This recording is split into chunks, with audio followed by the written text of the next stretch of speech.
Welcome to the Genealogy Happy Hour, a place where new family historians can learn to document their family histories and celebrate their new discoveries. I'm Amy. And I'm Penny, and we're here to help you discover your family tree from the beginning. Welcome to episode 111.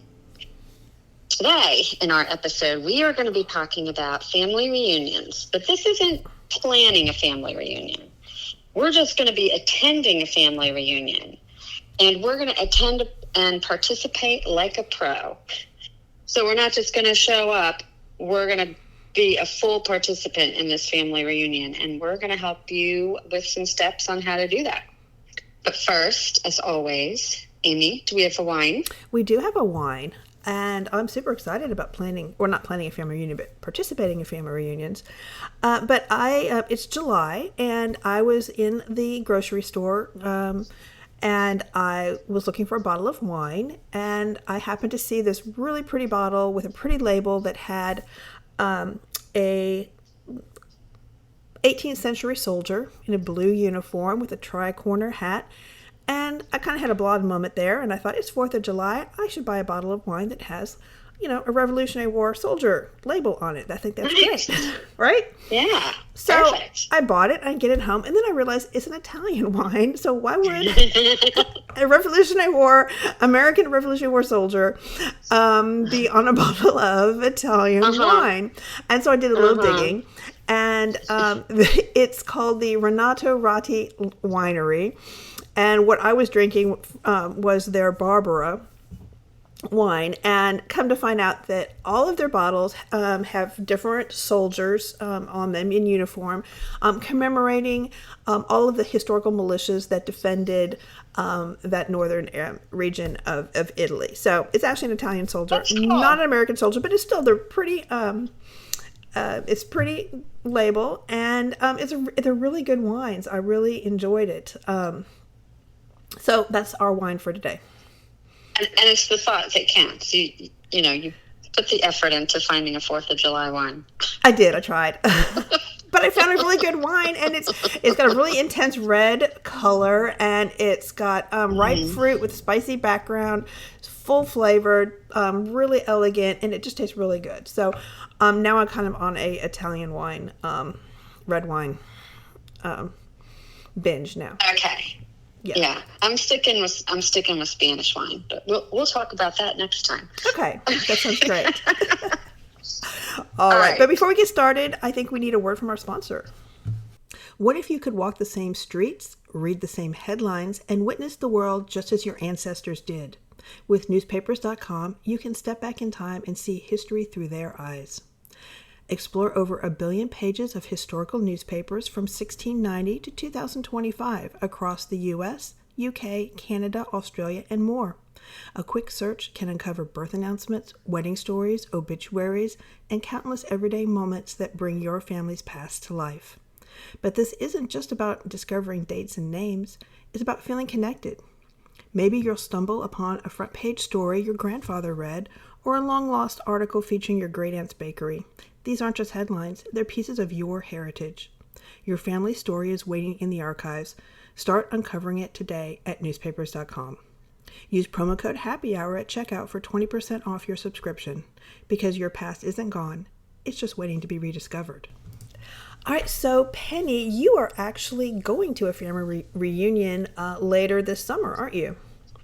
I am. I'm going back up to Ohio. Remember our Ohio trip, right, Amy? I do fondly. We drove a huge circle all around Ohio, and it was a lot of fun.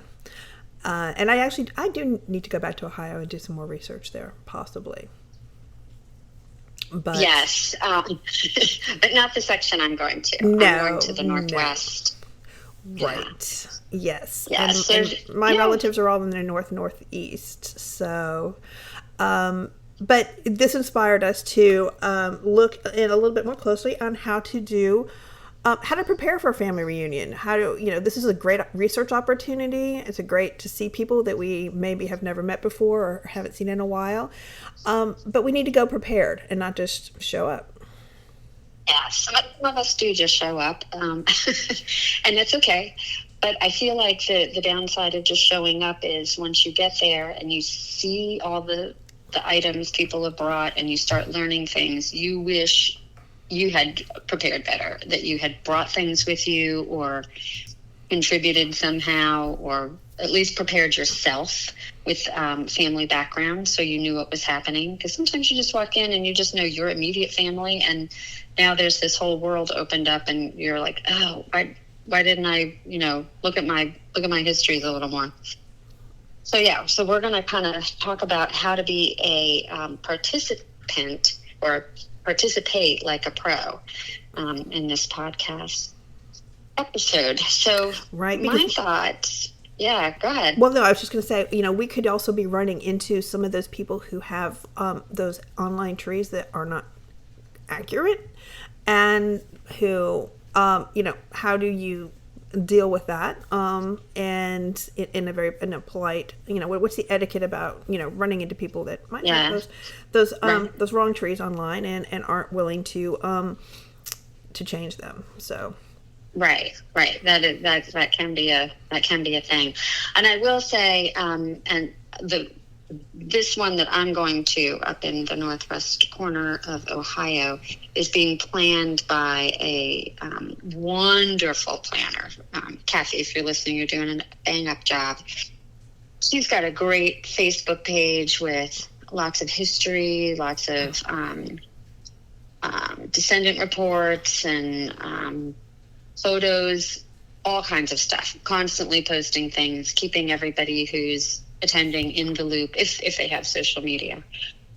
So she's doing a great job being the hostess. And that's mostly how these, I think, these are done nowadays. I mean, it used to be like everybody would, get the stuff in the mail, but nowadays it's either Facebook or the family creates some sort of website that they can then communicate through online, or maybe in I don't know, even if you have some sort of WhatsApp or some sort of big chat, those are also limited to the number of people you can participate, I think. So that's true. But all right. Okay, so let's say you've been invited, or that you've found a family reunion for your family. You're ready. You're thinking, okay, I'm going to go. You make sure you know the dates and times and locations, and that they are accessible. You can get there. You're free to go. And then find out who's organizing it and how to stay in the loop.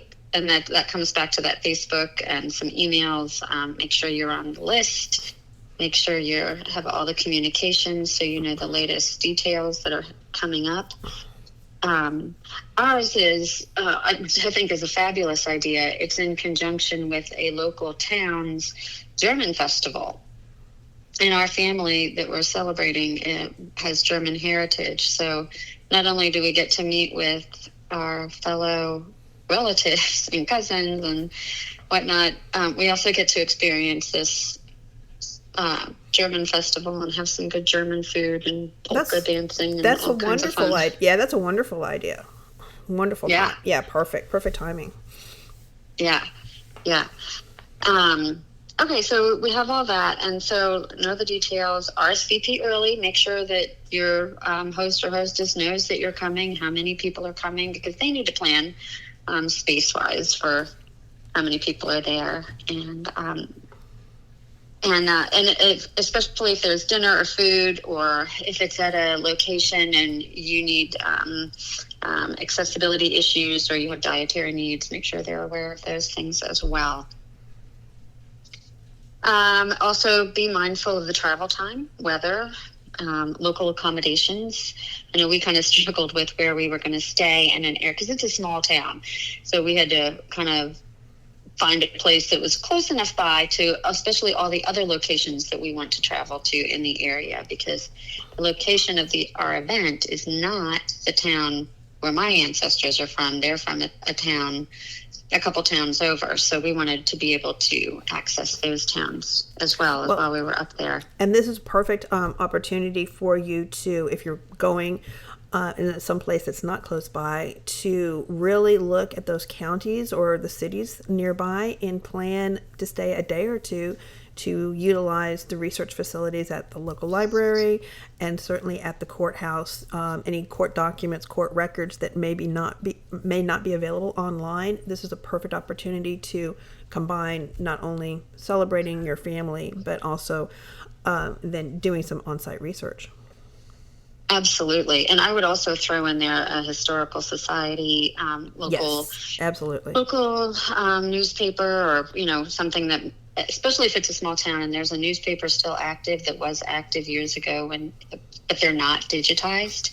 That's always key to me. It's like, I want to find these newspaper articles that I can't find anywhere else. Yes. So then we look at, like, what are you going to bring? What are you bringing to the event that's going to be valuable to all the other participants? And we've got family tree charts, photos to share, heirlooms, any stories that you want to write up and have available. And also bring a portable scanner. And I say portable scanner, but really you can scan. There's so many apps on your phone nowadays that you can scan with. So make sure you have your phone. Make sure you have all your chargers. Make sure everything is fully charged so you can take advantage of all the pictures and other things that people are bringing to this event. And I'm going to give a big shout out again to my Aunt Mary. Hey, Aunt Mary. I know she is sending forth many photos because she is the keeper of all things in this family. So she's sending a big package out to be there so she doesn't have to take it when she travels. Oh, that's nice. And that's to share ahead of time. Yeah, to share ahead of time. That's great. Yes. Nice. Yes. Yeah, our phones or our iPads are wonderful for this particular kind of event. But do make sure that you have that extra battery charger or battery backup that you can add on to extend the life of your phone, especially if you're going to be like out in a park for the day, or outdoors where there may not be a place where you can recharge, because the phone is, you can take photos of other people's photos when they bring them. You can take photos of documents, and then it's also a wonderful recording device. You can either do video or just audio, and especially those older members of the family, if they're going to be attending, it's a great opportunity to sit down and have a conversation with them, either maybe the day before if they're coming in early or they live there, or find a quiet place where you can take, maybe 30 minutes to record them and have them tell their story and talk about, growing up or their family, and record those. And this can be all done on your phone or your iPad or. Yeah, it's such a great idea. Such a great idea. Yes. And then also, if I had another thought too, just like a kind of a tech tip, if you can bring, if you're driving, you're not flying and want to carry all this extra stuff, but one of those, I don't even know what you call them now. My brain is not functioning well. The big surge protector things that you can plug a bunch of stuff into, and if there's just a few limited plugs in the area, at least you've brought something that a lot of people can put their chargers into. Oh, yeah, like a strip. A strip, yeah. Mm-hmm. That's a good idea. Strip. Let's make up our own name for that. Right. An electrical strip, yeah, exactly. That's a great idea. Yeah, because then not everybody's fighting over the same plug. Yeah. Like, we only have one, take a turn. Yeah. But I mean, take time to if you don't want to take the original document, then make a bunch of photocopies of them. Maybe bring a condensed photo album. They don't need to see every single photo you have, but maybe if you don't want, again, travel with the originals, make copies and then put them into a smaller photo album. Put them, do citations on the back, and so that you can share those, and then it's a little bit less to pack, but you're still bringing the stuff that the people will probably want to see. Yeah. And in my case, we're looking at my dad's mom's side of the family is the reunion, and that's the emphasis on this one. But his mom's dad's side, but his mom's mother's side was also in the area, and I've been doing some pulling together of things about them, as well as his dad's side, who's also in the area, the Burks. I don't know if I should even mention that name. I talk about them so much, but they're in that area as well. And one of the things I'm trying to do, or I want to do, and it's not working out the way I want it to do, is make a map of the town, or I can get a map of the town and plot the places that they worked, that they lived, where somebody got married. So if we just want to do a little cruise through the town and be like, hey, look, that's the house where Grandma and Grandpa got married, and that's because and I only say the house where they got married because the church was under renovations at the time.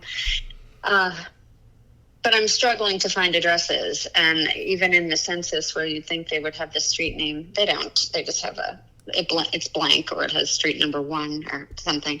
And so I'm struggling with that. But I'm trying to come up with a map, which I'm going to just suggest that's a really fun thing to do. So I think that's a great thing to do. Absolutely, yeah. Go by and see where those places are. Google, create that Google map ahead of time. Again, pre-planning. And you might have to dig into some deed books if they do have them online, or city directories, if available. But there's some resources out there for that. That's great. That would be fun. Would work great if they owned the property. Rented. Right. Rented. Okay.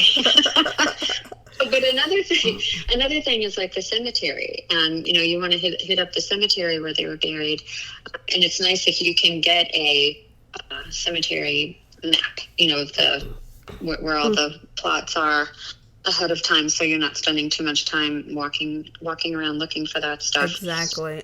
So again, contact the sexton of the cemetery, find out where the plots are, see if they have a map that they can share, and then that's another great little field trip for a family reunion.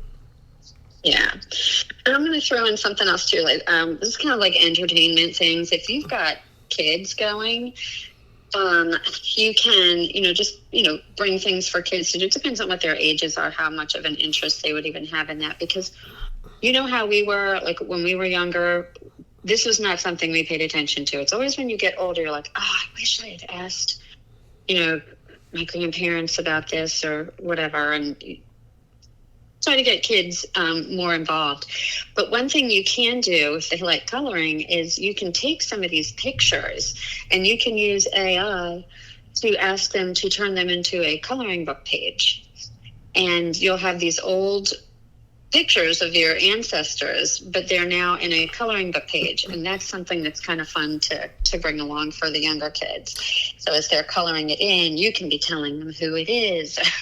That's a great idea. I love that idea. That's a great idea. That's great. Yeah. And for the older and for the adults, maybe bring some extra blank pedigree charts. Bring some blank family group sheets. Because I know we have our laptops and we have our genealogy software on our laptops, but sometimes it's kind of hard to share on a laptop. And sometimes older people or some people aren't as tech savvy and they prefer the paper and, the writing. And sometimes I think that when you're doing the writing, like you just said, while they're writing this out, you can start a conversation that you will start learning more about their side of the family or, their branch of the family or whatever. So I always throw some of those in there and, I love that idea. Backpack. That's a great idea because about 10 years ago when we were at this same family reunion, a lot of people had their laptops, and I remember taking pictures, screenshots of their computer screens, their laptop screens of different items. So yes, I like that and I'm like such a paper person. I always have a notebook next to my computer that I'm just constantly jotting notes. And that's the other thing I think you should bring besides your phone and your iPad, but just a notebook. Like grab a spiral notebook and throw it in your backpack for the day because you want to write down contact details from people. I know you can share them on your phone, but like I don't want to share my contact on my phone because like on my phone I have a bunch of other personal stuff attached to my contact, so I don't want to share that, and I don't know if that all goes over or not. So anyway, just write it down on a piece of paper. Yes. Or if somebody's giving you information at the end of the data, you're recording all this data, write that citation down, who gave it to you. And also the citation of, any type of information that you're getting. I would suggest that you even treat this as a a field visit where you're going to be doing a report at the end. Do a genealogical report at the end. Find out, this is what I wanted to know. This is what I found out. This is who I talked to. Write that report for your research at the end of the trip. Mm-hmm. Yeah. Yes, great tips there. I'm just kind of looking through our list here. Well, one thing is, I was going to say I have a couple of don'ts written down. I was, we were kind of saying, oh, well, you might run into some of those people that have those wrong trees online. But, you got to, if you do run into those people, ask them for their citations, ask them, where did you get that information? But don't challenge anybody. This is not the time to get into that. And because some people will never be swayed. I know, my father-in-law, to the day he died, swore that he had a grandfather named Stephen McElwain, and which it's a cool name, but it's not true. And I could not show him enough documents to make him believe otherwise. So, sometimes people are just going to believe what they're going to believe. Yeah, that's very true. And I'm also an in-law, so, I don't know. But this is also not the time to bring up those surprise DNA matches that we might have in our family. Let's not do that. Let's not do that. I mean, it might be a time to maybe broach hey, I've got some DNA results. Would you mind me calling you next week sometime and talking, maybe, broach it that way. But yeah, this is not the time to be exposing anything like that. Or find out who's taken a DNA test and that's see a good if they idea. are on your list. Yes, absolutely. Or they're not. Who knows? But yes, exactly. So yeah, don't be bringing up sensitive topics. But you could definitely, maybe make this as a introduction to maybe having some other discussions later on about that.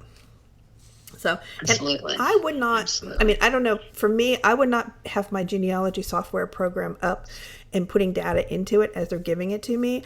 I would be writing it down and then, I don't know, reviewing everything before I added it to my genealogy software at a later time. Same thing. Yeah. Same thing. I would be putting it into another program, either a Google Doc or exactly Good Notes or some sort of note taking. Correct. thing. Excel, Absolutely. Word, right? I would be taking down, then put the source, cite the source. Who gave me this information? Because they could be off a day, or a year, or something. Sometimes it's on the fly. They're trying to remember. So I don't put anything in my genealogy software program unless it's verified. And I think we've talked about that in another podcast. So. Okay, and I do kind of sometimes I do put something in there if I'm questioning it, but I always label it as I'm not sure about this. I need to look at it later, and then I will put, especially if it's in Ancestry, I will put one of those tags up at the top. Yeah. That this is not verified. I am just playing with this, to see what's happening. Yeah. Yep. Because I don't want anybody to just take that information and be like, well, she's sad. And definitely I would say always take some copies of documents with you. I know I have a relative who is has a kind of attitude of, well, I'll share documents with them if they share with me. So, kind of be prepared to barter sometimes too. For documents, or have a conversation, not just, oh, I see this document, can I take a picture of it, and then move on, but really engage that person, because if they brought documents, they really want to talk about their research. They do, 100%. As we would if we brought some really cool documents, we'd want to talk about it too.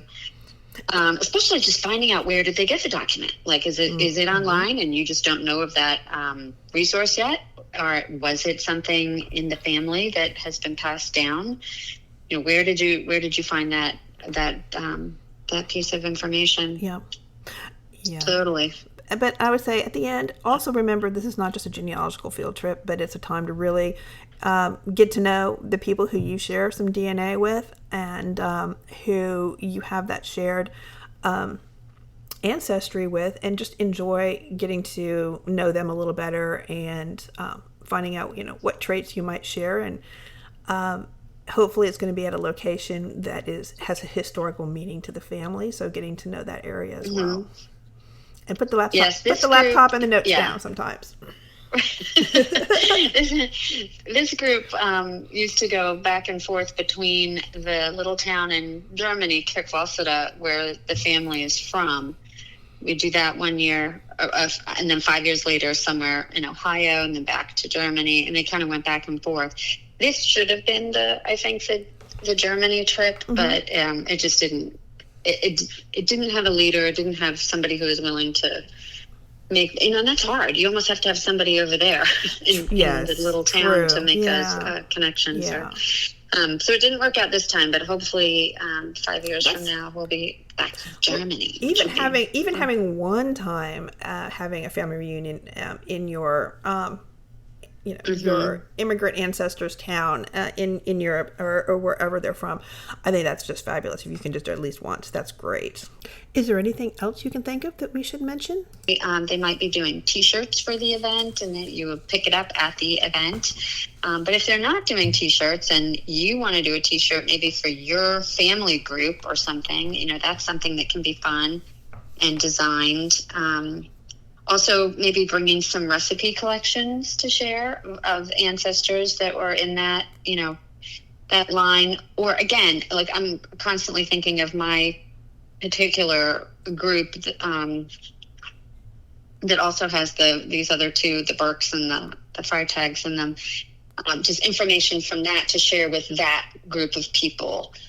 If there was anything, framed pictures or something, you bring those things as well, because you've got extra. Usually when you go back that far, those small towns, you've got extra family back there, or different lines that you want to share about. Are there any family members who actually still live in the area? No. Okay. No, I shouldn't say no. Yes, there are.